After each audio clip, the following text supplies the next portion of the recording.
Lors d'une patrouille de routine, un policier local en Alabama est tombé sur 6 jeunes filles noires démunies.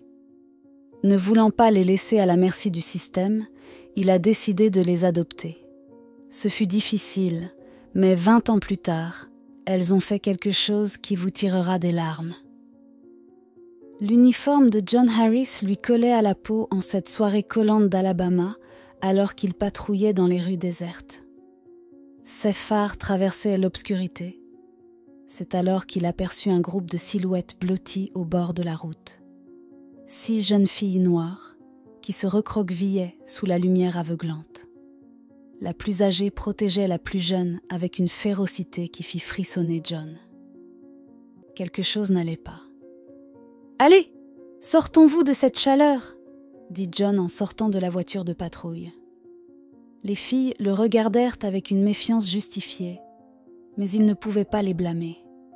Un policier blanc d'âge moyen dans une petite ville de l'Alabama n'était pas exactement synonyme de refuge.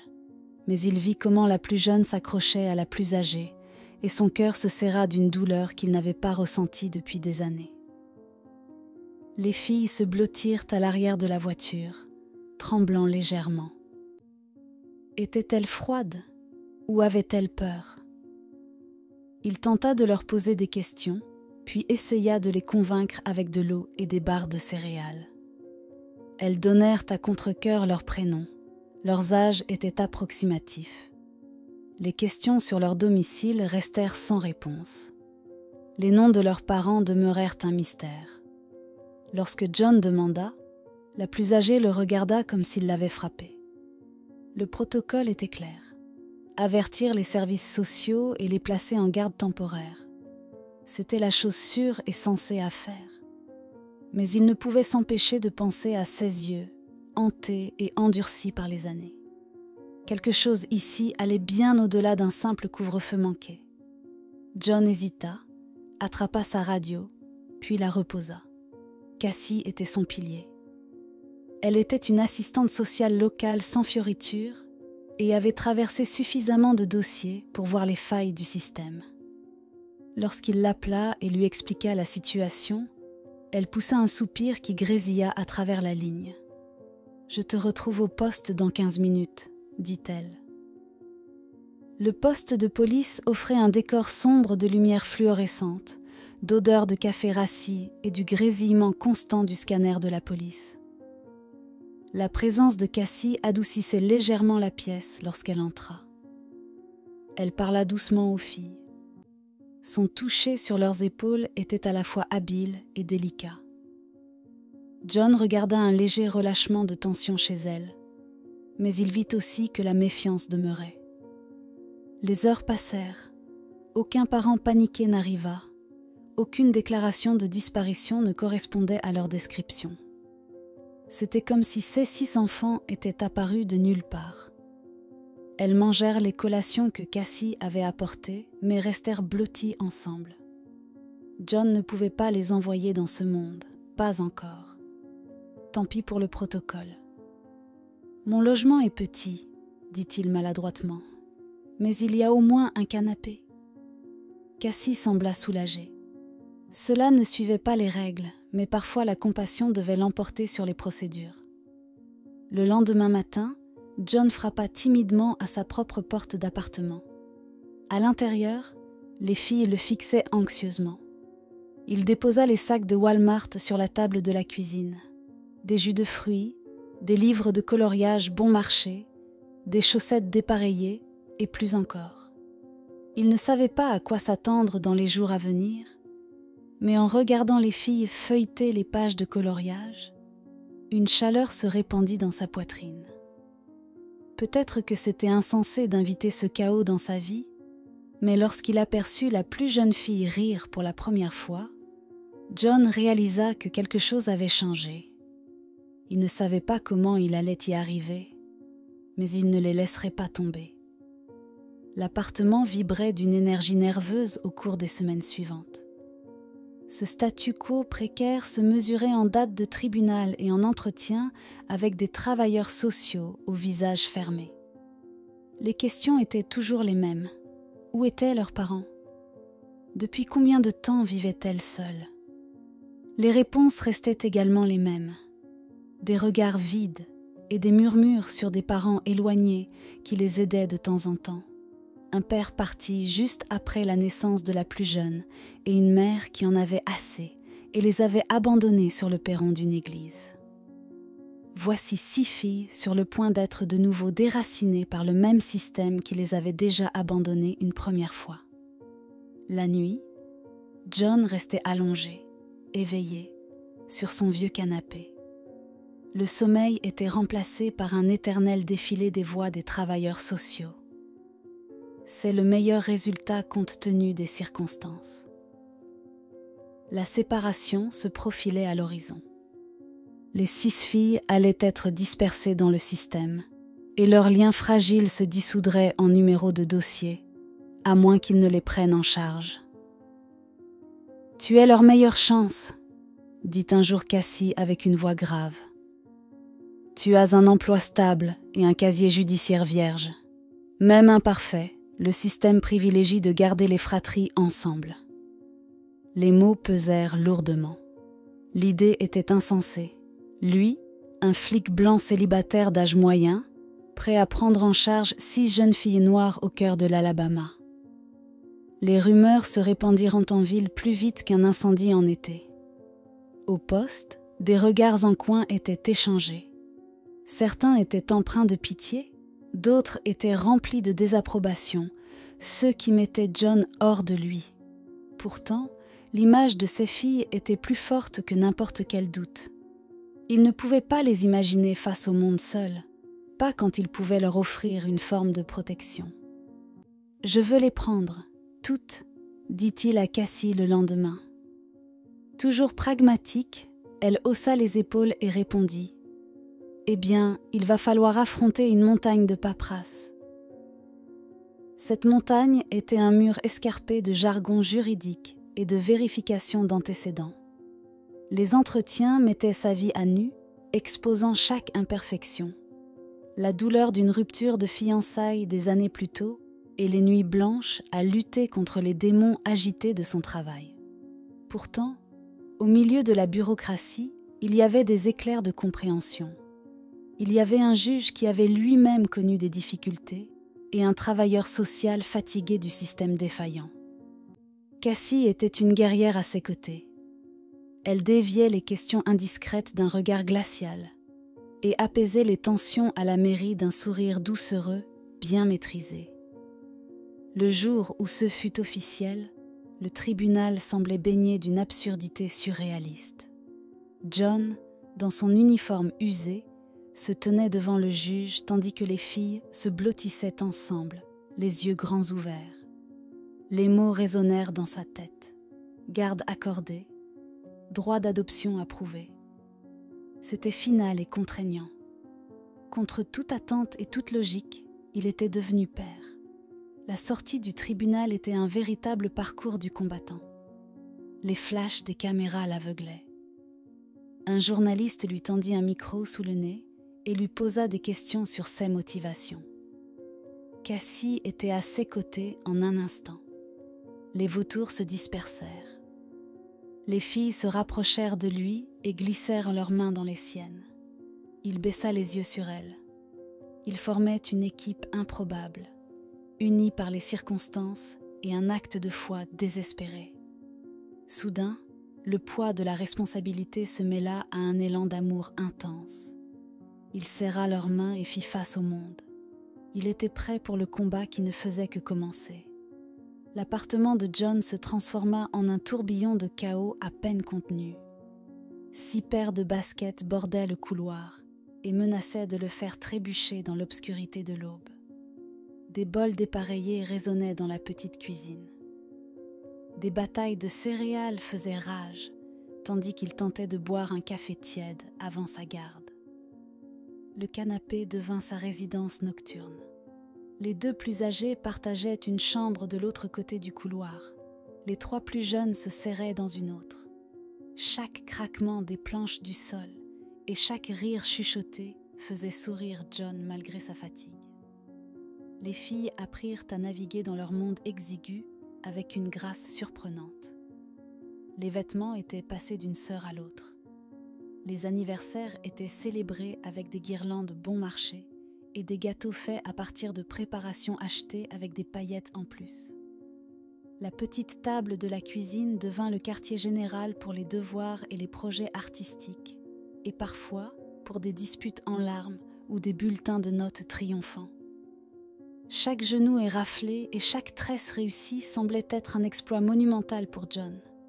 Mais les sourires timides des premiers jours devinrent plus audacieux. Le rire comblait les silences entre les chuchotements inquiets. Lentement, John découvrit que l'amour n'avait rien à voir avec la couleur de la peau, mais avec le fait d'être présent, indéfectible, et de créer un espace sûr au milieu des tempêtes d'un monde souvent cruel. L'argent était une corde raide constante.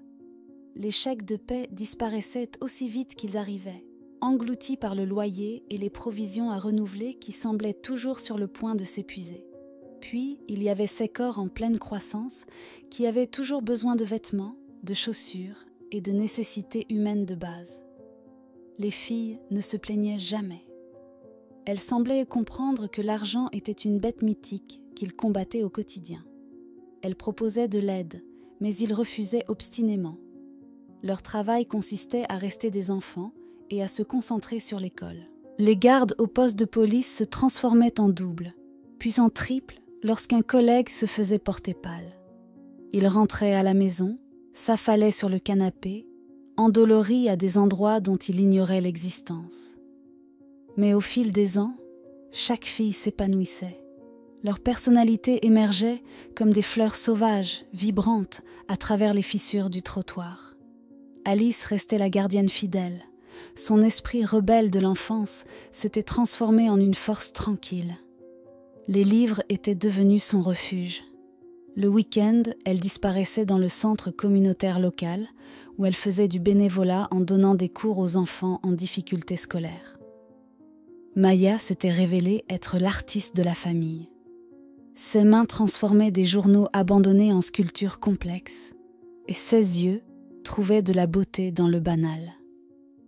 Les murs de l'appartement devinrent sa toile, bientôt couverts de croquis aux fusains tourbillonnants et de fresques éclaboussées de couleurs vives.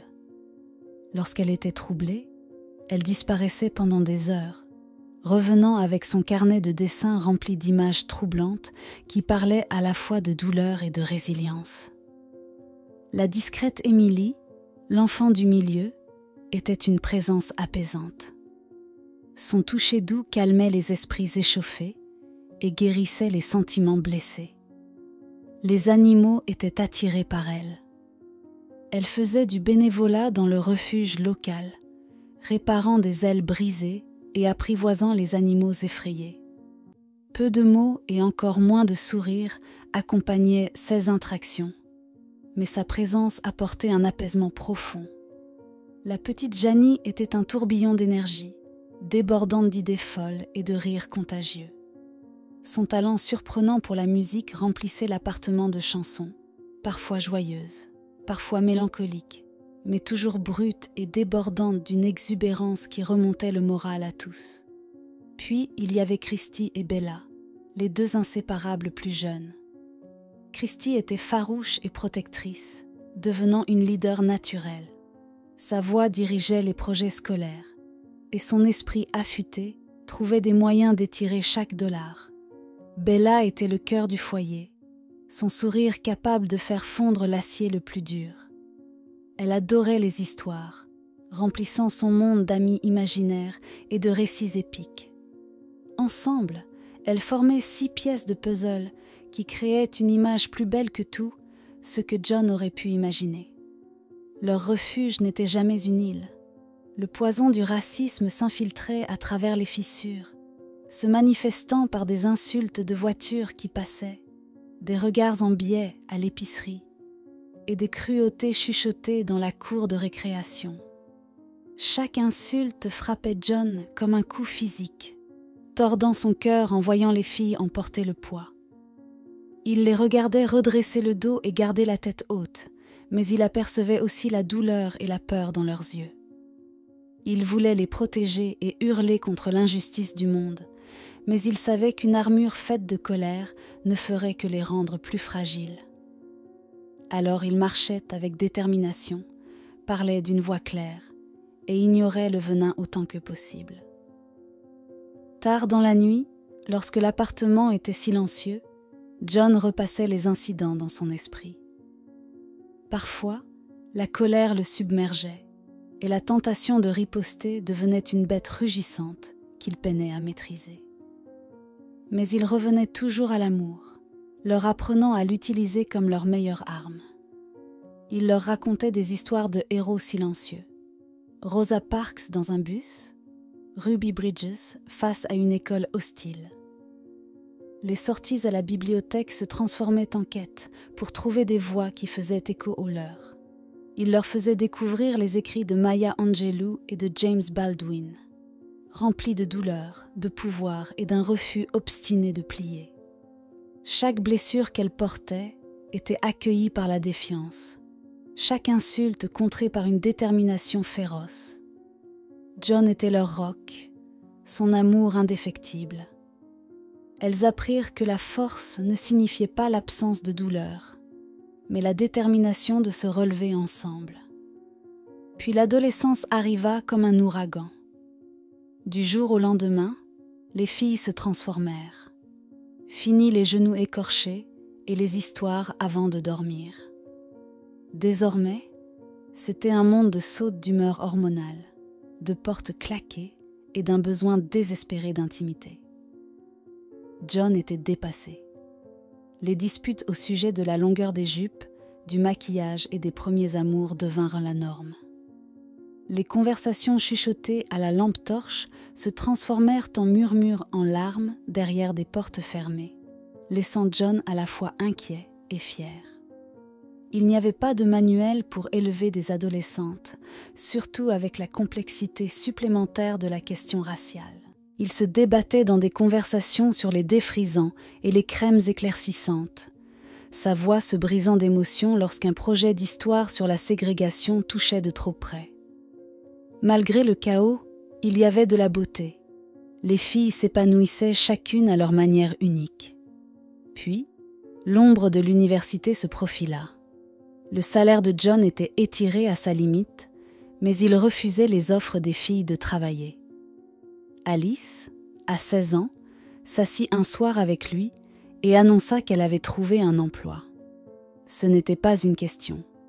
Elle distribuait des CV depuis des semaines et travaillait désormais comme caissière au supermarché local. Une à une, les autres suivirent.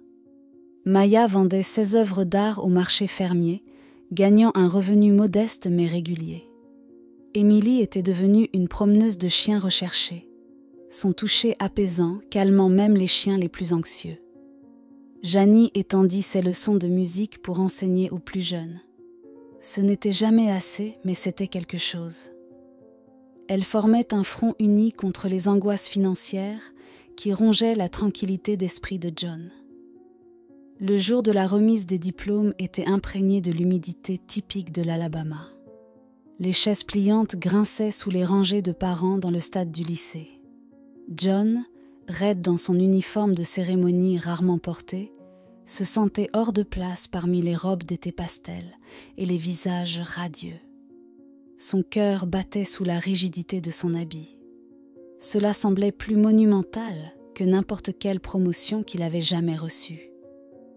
La cérémonie se fondit en un montage de diplômes, de photos fières et de champagne bon marché. Ce n'était pas une grande célébration, mais c'était indéniablement la leur. De retour à l'appartement, les filles le surprirent avec un gâteau bancal qu'elles avaient payé ensemble. Le glaçage portait l'inscription mal orthographiée « Nous t'aimons ». Mais c'était le plus beau gâteau qu'il ait jamais vu. Dans une enveloppe se trouvaient 6 cartes, chacune avec des messages écrits à la main qui se brouillèrent sous ses yeux.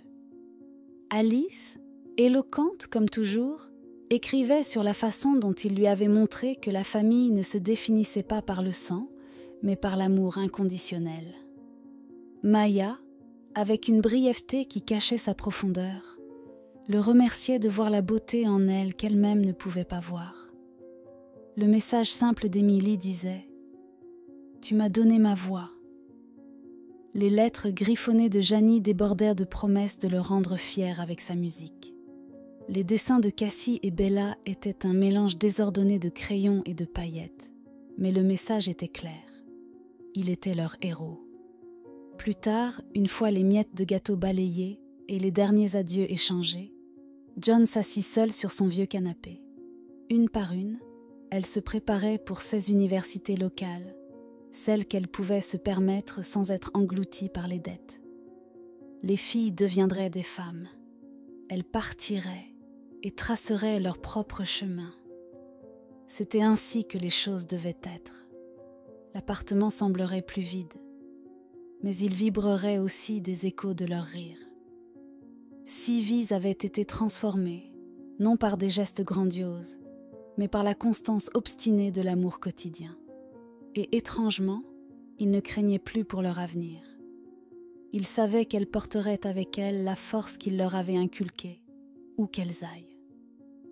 Les années passèrent plus floues, une symphonie de remises de diplômes, d'entretiens d'embauche et de premiers appartements tout aussi exigus que leur maison d'enfance l'avait été. Ces filles prospéraient, mais la fatigue marquait John. Les gardes de nuit ne devenaient jamais plus faciles, et son dos le faisait constamment souffrir. Ce n'était pas un changement brutal, mais plutôt une lente dégradation. Il commença à oublier des rendez-vous et eut besoin d'une sieste l'après-midi pour la première fois de sa vie. Autrefois pilier de force, John se retrouvait maintenant à recevoir des soins et des menaces à demi plaisantes de confiscation de sa tasse de café. Les rôles s'étaient discrètement inversés, et les filles étaient devenues silencieusement ses soignantes. Cette nouvelle réalité froissa d'abord son orgueil, mais comme toujours, l'amour surmonta l'entêtement. Il se permit de se laisser aller à leurs soins, acceptant leur tasse de thé et leur rappel doux de manger correctement. Tout comme elle s'était autrefois accrochée à lui, il dépendait maintenant de leur soutien indéfectible, alors que le sol solide sous ses pieds devenait de plus en plus instable. Pourtant, un autre changement s'opérait. Leurs dîners hebdomadaires passaient de moments où ils prenaient de leurs nouvelles à des partages sur les détails de leur propre vie. Elle parlait de politique au bureau, des frustrations et des joies de leur carrière. Alice effectuait un stage au bureau du défenseur public. Émilie travaillait dans une clinique vétérinaire. L'art de Maya gagnait en reconnaissance locale et Janie enseignait la musique dans une école urbaine. Les rêves de Cassie et Bella étaient tissés dans le tissu de cette famille peu conventionnelle. Sans s'immiscer, John remarqua le changement. Il y avait moins de plaintes au sujet des prêts étudiants et des chaussures plus belles que leur budget ne le permettait. Une joie discrète bouillonnait sous la surface, signe que les années de sacrifice portaient leurs fruits. Puis, un après-midi de dimanche, elles le firent monter dans le vieux camion cabossé et quittèrent la ville. Ses protestations étaient inutiles. Il fut accueilli par des sourires en coin et des assurances que c'était quelque chose d'important. Ils arrivèrent devant une maison modeste, en retrait de la route, avec une balançoire sur le porche et un carré d'herbe envahi. « Bienvenue chez toi, papa », dit Alice, en lui tendant un trousseau de clés et un acte de propriété avec son nom clairement imprimé en haut. Les larmes brouillèrent sa vision. Il tenta de refuser, mais elles le coupèrent immédiatement. Leur voix formant un chœur joyeux de pas de discussion et « tu le mérites ». Elles le firent entrer dans une maison aux pièces choquantes de vide, une toile vierge attendant d'être remplie. Puis, elles ouvrirent la porte arrière. John resta sans voix. Là, dans un carré de lumière, se trouvaient 6 rosiers soigneusement plantés, chacun marqué d'une petite étiquette. Alice, Maya, Émilie, Janie, Cassie et Bella. John s'effondra à genoux, mélangeant rire et larmes. Des bras forts l'enveloppèrent.